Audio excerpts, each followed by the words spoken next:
আপনারা যেটা বার্গার বলেন, সে বার্গার বানাইছে। তো বার্গারের ভিতরে আসলে কি দিয়ে বার্গারটা বানাইলো সেটা আজকে আপনাদের সাথে শেয়ার করব।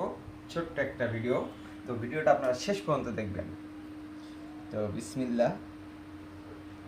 হয়তো ভিতরে ভালো কিছু আছে।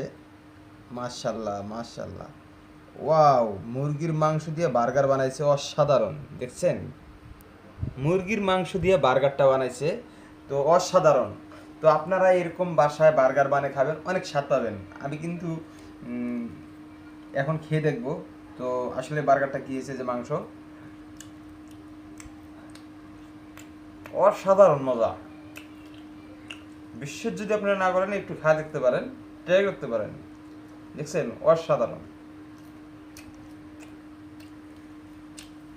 তো ভাবির জন্য দোয়া রইল, ভাবি জানি এরকম মাঝে মাঝে বানিয়ে আমাদেরকে খাওয়াইতে পারে। সবাই একটু দোয়া করবেন ভাবির জন্য।